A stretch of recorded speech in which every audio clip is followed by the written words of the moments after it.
Beshem ha'af, ve'haben, ve'ruach hakodes, ha'elohim echad di dalam nama Bapa dan Putra dan Roh Kudus Allah yang Esa. Amin. Shalom. Spiritual narcissism. 1, 2, 3. 1, 2, 3. 1, 2, 3. Apa yang dibanggakan dengan iman monoteismemu jika setan-setan pun beriman demikian? 1, 2, 3. 1, 2, 3. 1, 2, 3.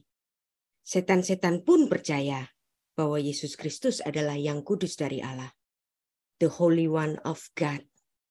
Apa gunanya kepercayaan itu? Yakobus 2 ayat 26 menuliskan, iman tanpa perbuatan adalah iman yang mati. Pengetahuan firman dan peraturan agamawi yang bagaimana yang dapat kita banggakan jikalau iblis, syaiton, jin kafir pintar sekali soal firman. Iblis pernah mencobai Tuhan Yesus dalam Lukas pasal 4 ayat 9 saya baca. Kemudian ia membawa Yesus ke Yerusalem dan menempatkan dia di bubungan bait Allah. Lalu berkata kepadanya, jika engkau anak Allah, jatuhkanlah dirimu dari sini ke bawah. Sebab ada tertulis, iblis mengutip firman, mengenai engkau, ia akan memerintahkan malaikat-malaikatnya untuk melindungi engkau. Dan mereka akan menatang engkau di atas tangannya supaya kakimu jangan teratuk kepada batu.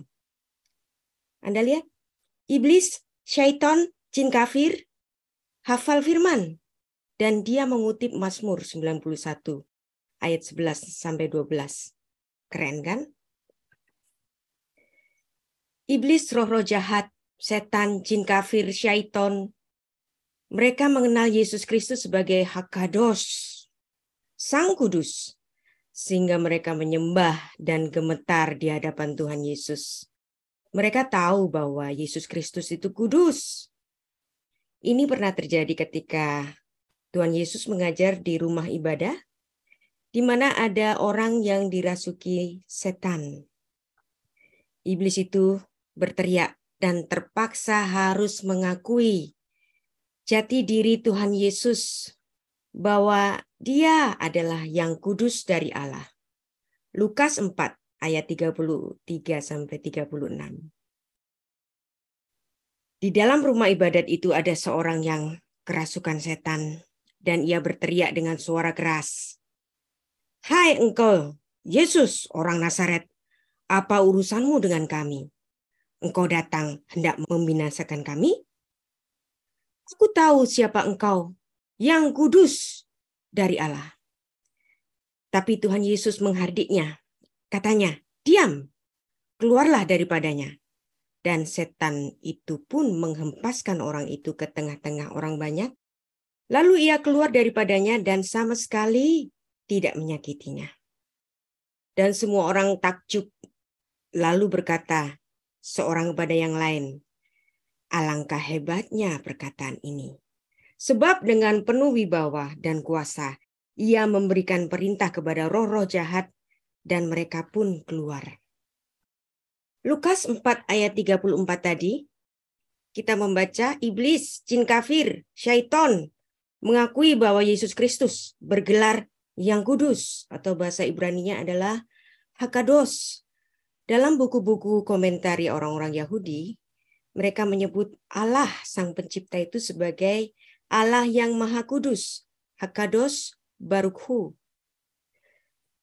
Ada juga peristiwa yang ditulis dalam Matius 8 ayat 29.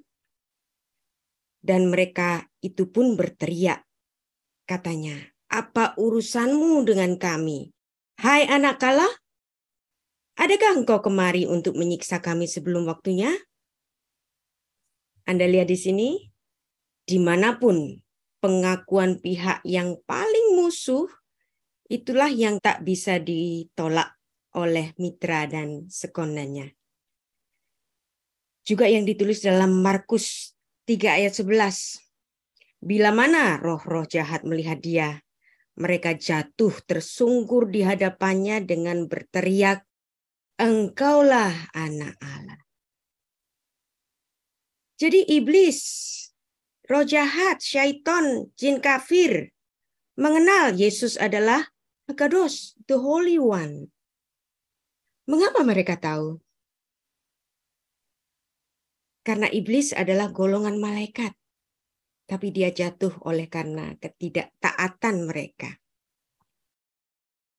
Dari ayat-ayat yang kita baca, iblis dan roh-roh jahat tahu dan mengenal Yesus Kristus adalah Sang Kudus.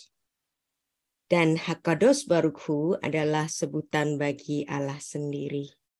Setan-setan pun melakukan penyembahan dengan takut dan gentar. Coba bandingkan dengan ibadah kita. Bukankah kita di mulut mengaku percaya bahwa Yesus Kristus adalah Sang Kudus itu? Dan kita melakukan penyembahan dengan takut dan gentar. Jika demikian, apa bedanya kita dengan setan-setan itu? Mengapa iman dari para setan tidak menyelamatkan mereka? Setan, iblis, syaiton, jin kafir menganut monoteisme. Tapi mengapa iman ini tidak menguntungkan mereka?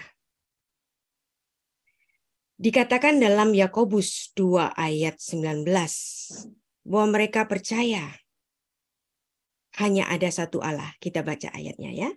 Yakobus 2 ayat 19 ini menyatakan monoteisme itu benar banget, sekaligus setan banget.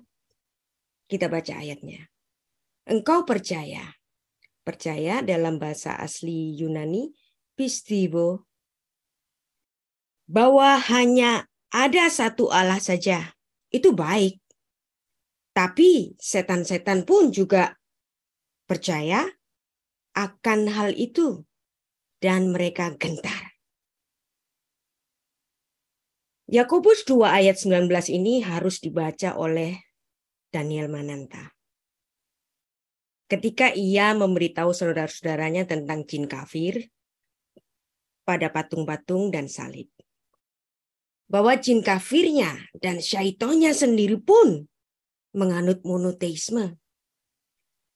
Keren juga kan itu jin kafir? Dan syaiton-syaiton semuanya tauhid loh. Mereka monoteisme. Kata percaya, pistivo, dalam Yakobus 2 ayat 19 adalah kata pistivo yang sama yang ditulis dalam Yohanes 3 ayat 16. Lalu apa yang membedakannya? Kalau pistivo atau emunah bahasa Ibraninya yang ada di Yakobus 2 ayat 19 itu tidak memberikan hidup kekal, sedangkan pistivo atau emunah yang ada di Yohanes 3 ayat 16 menghasilkan hidup kekal. Bukankah keyakinan akan keesaan Allah? Bukankah keyakinan akan monoteisme?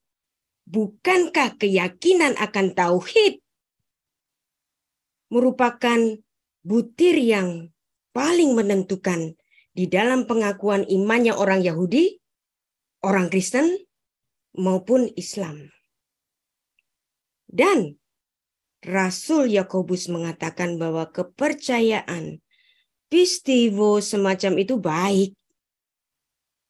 Sekalipun demikian, jika tidak disertai dengan perbuatan, maka pengakuan iman tersebut tidak lebih daripada iman dari syaiton, iblis, jin kafir. Perhatikan, iman saja tanpa perbuatan itu sama saja dengan imannya setan. Iblis, jin kafir, syaiton menganut monoteisme. Tapi kepercayaan itu hanya membuat mereka gemetar. Mungkin mereka mengingat hukuman Allah yang akan menimpa mereka. Seperti yang ditulis dalam Matius 8 ayat 29. Setan-setan tidak hormat kepada Allah yang mereka kenal. Seperti yang ditulis dalam Markus 1 ayat 24. Namun demikian, syaiton, jin kafir, iblis, mereka hanya takut terhadap kemurkaannya yang akan datang. Renungkanlah ini sebagai cermin. Apakah kehidupan kita dalam beribadah hanya karena supaya nggak masuk neraka? Jadi apa bedanya Anda dengan iblis, syaiton, dan jin kafir? Apa bedanya? Kita ambil contoh lain. Ada orang yang bekerja di ladang Tuhan, namun keimanan mereka tidak menyelamatkan mereka. Ditulis dalam 1 Samuel pasal 2, nanti Anda bisa baca, mengenai sikap dari putra-putra Imam Eli, Hofni dan Pinehas. Mereka monoteis, mereka melakukan syariat agama yang mereka banggakan, namun iman mereka tidak menyelamatkan mereka. Sebab mereka membiarkan hawa nafsu merusak iman itu. Mereka dikenal akan kejahatan dan ketamakan mereka. Sikap-sikap anak Eli, yakni Hofni dan Pinehas, adalah imam-imam Tuhan yang tidak menghormati Tuhan. Kontradiksi dari kedua orang itu adalah sosok yang bernama Samuel yang hidup dan dibesarkan di rumah Tuhan. Ia melihat pemandangan yang kontradiktif itu dan ia menuliskan keadaan itu di dalam kitab yang ditulisnya. Kudusnya rumah Tuhan dengan ritualnya dikotori oleh tingkah laku imam-imamnya sendiri. Tapi ia juga menulis hal yang lebih aneh, bahwa ternyata putra-putra Samuel tidak lebih baik dari putra-putra Imam Eli. Kalau anak-anak Imam Eli itu terjatuh pada kehidupan yang bebas dan perzinahan, anak-anak Samuel jatuh pada materi, mereka matre. Nanti Anda juga bisa baca dalam 1 Samuel 8 ayat 1-3. Jadi putra-putra Eli, putra-putra Samuel, mereka golongan imam, semuanya monoteis. Tapi apakah monoteisme mereka menjadikan mereka baik secara moral? Enggak. Mereka tidak menghidupi iman mereka dengan perbuatan. Samuel adalah hakim Israel. Ia mengasihi anak-anaknya dengan menurunkan tugas sebagai hakim tanpa memperhatikan kualifikasi kerohanian mereka. Kesalahan Samuel ini adalah nepotisme. Dan ini banyak terjadi di gereja kita, bukan? Ia seharusnya mendidik terlebih dahulu anak-anaknya sendiri atau kepada orang-orang lain yang memiliki kualifikasi sebagai hakim untuk menggantikannya.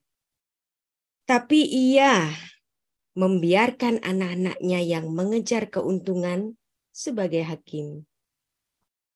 Kejahatan anak-anak Samuel menyebabkan ketidakpuasan terhadap sistem hierarki keimaman Samuel. Kemudian orang-orang Israel itu menuntut mereka minta raja. Allah memerintahkan Samuel agar menuruti permintaan dari orang-orang Israel itu. Jadi yang kita pelajari di sini,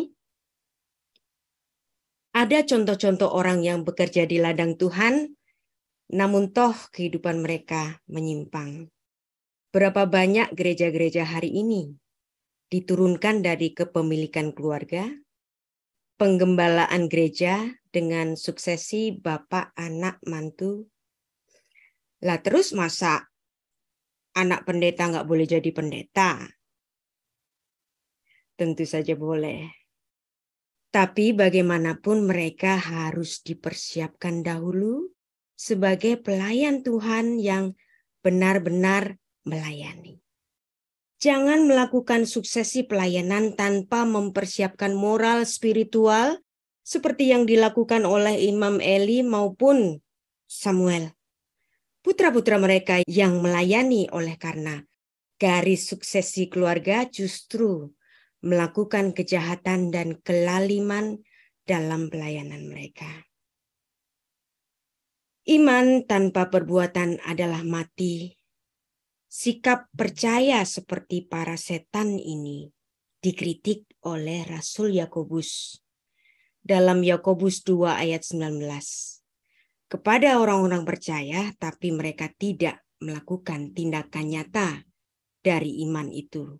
Sehingga bagaimanapun kepercayaan mereka tanpa disertai dengan buah-buah pertobatan, maka iman itu tidak akan berfungsi dan mati. Sampai hari ini masih ada keributan teologi monoteisme. 1, 2, 3. 1, 2, 3 di antara orang-orang Kristen yang mengaku dirinya paling saleh. Oneness versus Dwitunggal versus Trinitas. Kita ribut terus soal hakikat Allah. Rasul Yohanes sejak mulanya, sejak 2000 tahun yang lalu, ia mengucapkan kalimat yang amat satir ini. Engkau percaya bahwa hanya ada satu Allah saja? Itu baik. Tapi setan-setan pun percaya akan hal itu dan mereka gemetar. Yakobus 2 ayat 19. Mengapa iman pada Allah monoteis tidak menguntungkan para setan? Tentu saja Rasul Yakobus tidak memusingkan nasib setan yang memang sudah jelas arahnya kemana. Kalimat satir itu untuk menggugah orang-orang yang percaya Kristus, tapi mereka tidak ubahnya seperti setan, berbuat jahat dalam baju keimanan mereka. Betapa banyak hingga hari ini orang-orang Kristen yang paling saleh meributkan hal-hal yang bersifat 1, 2, 3. Trinitas versus Dwitunggal. Trinitas versus Oneness. Tentu saja golongan saleh 1, 2, 3 ini, mereka semuanya mengaku bahwa mereka adalah golongan monoteis dan sangat beriman kepada Allah Israel, Adonai Elohim.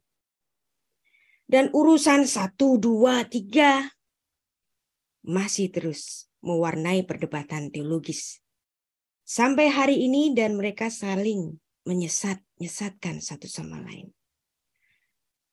Bukankah kita tahu bahwa keselamatan adalah oleh iman kepada Yesus Kristus yang telah mati menghapus dosa kita?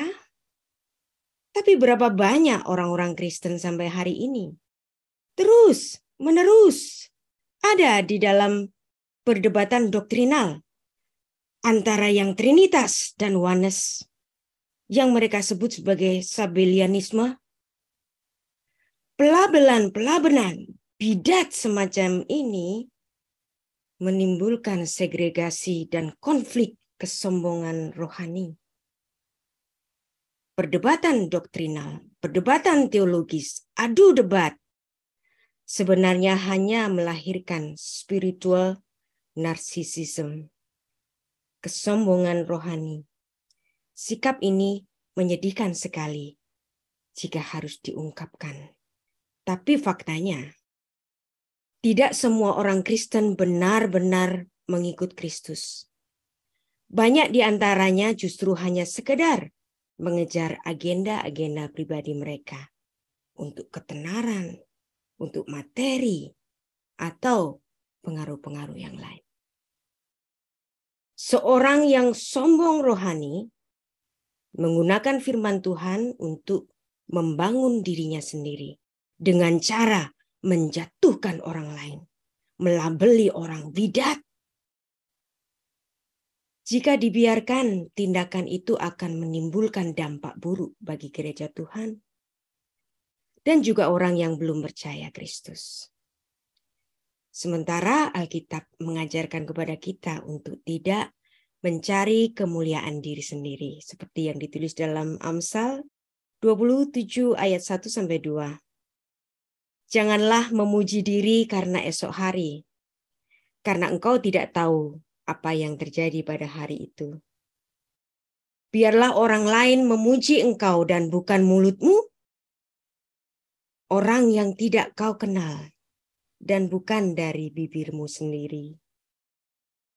Seorang spiritual narsisis yang suka sekali memamerkan apa yang mereka yakini bisa membawa pujian bagi diri sendiri.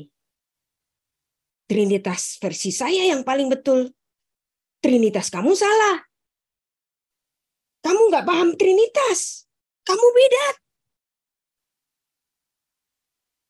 Doktrin Trinitas terus-menerus menjadi isu perdebatan sekaligus alat spiritual narsisis. Mereka senang berargumentasi untuk mengagungkan diri sendiri. Akibatnya, tak jarang bagi mereka untuk menyerang percakapan orang lain. Tapi mereka selalu berpendapat melakukan ini dengan alasan untuk membantu atau memperbaiki iman dari umat Tuhan. Ini adalah cara apologetik mereka. Mereka berpendapat seperti itu.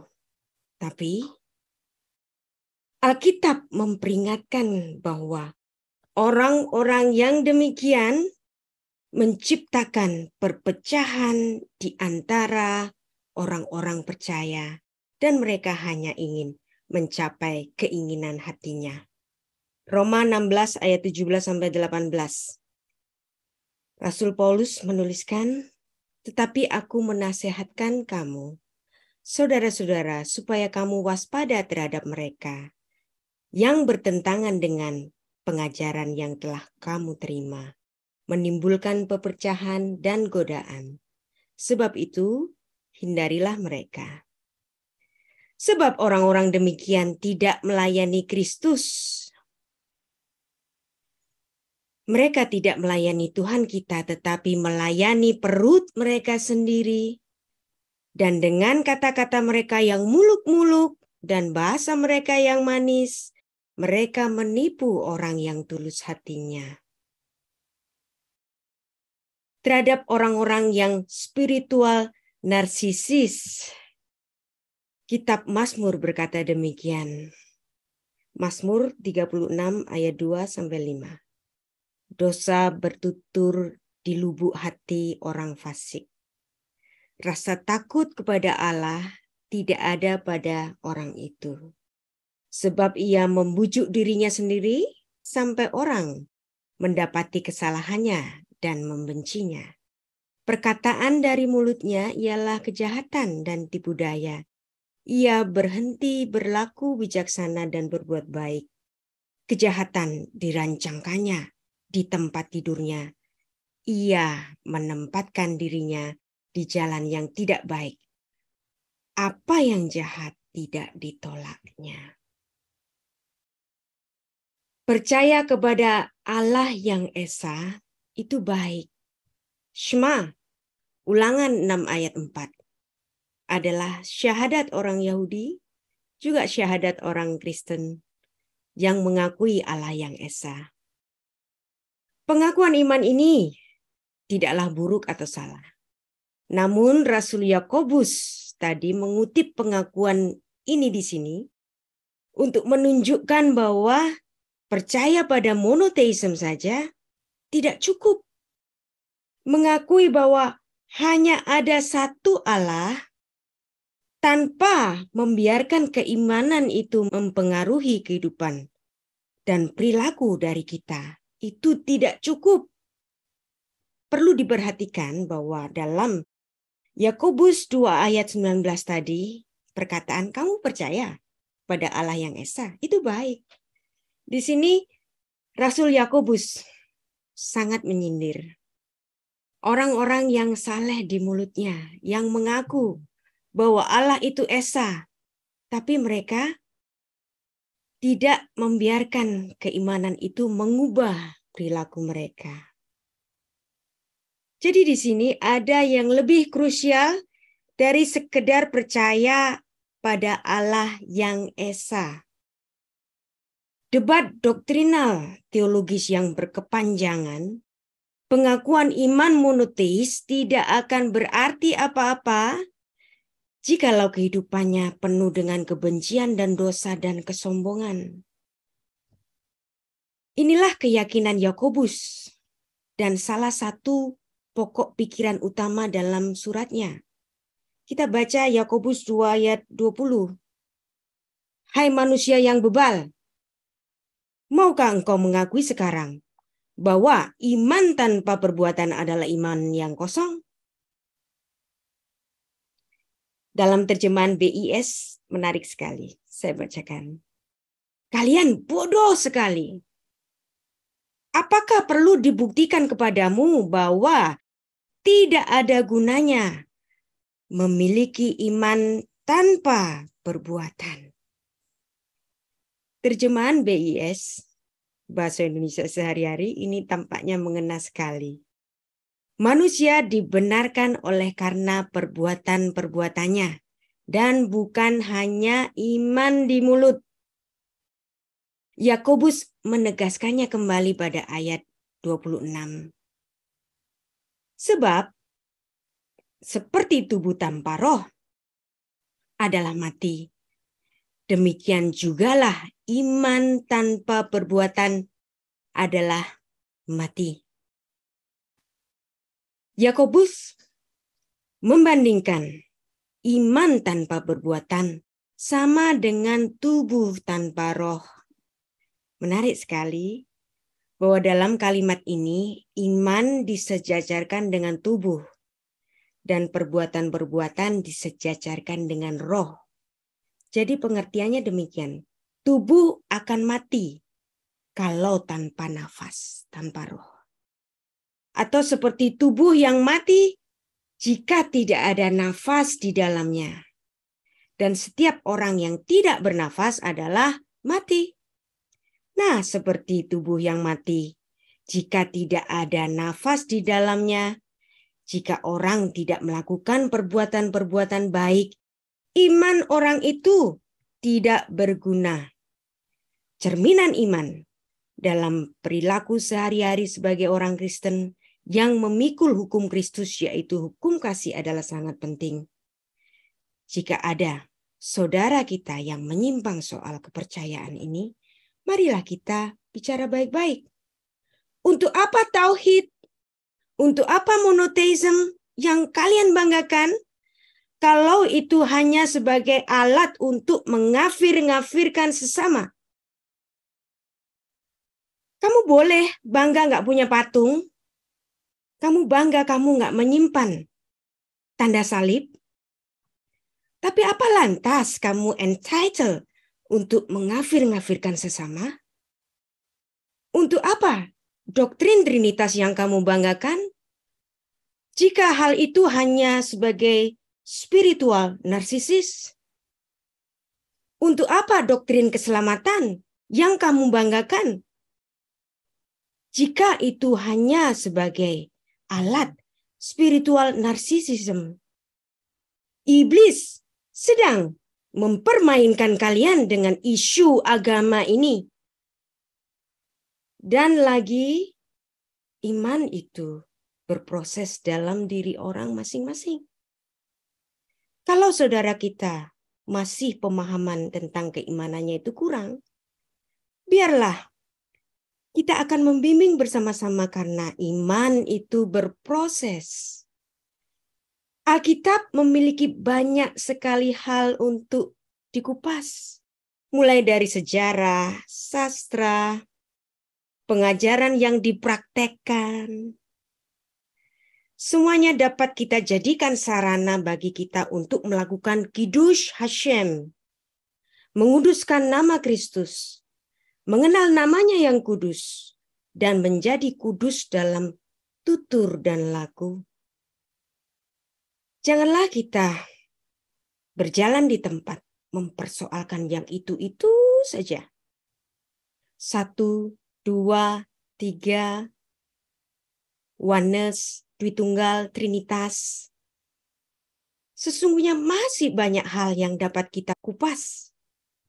Dalam Alkitab kita dan pengajaran-pengajarannya tidak akan habis untuk diucapkan, untuk diperbincangkan, untuk diajarkan, untuk didiskusikan.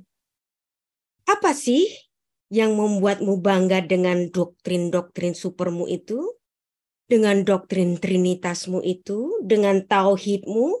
Dengan monoteismemu? Bukankah itu hanya menjadi alat iblis yang membentuk Anda pada spiritual narcissism?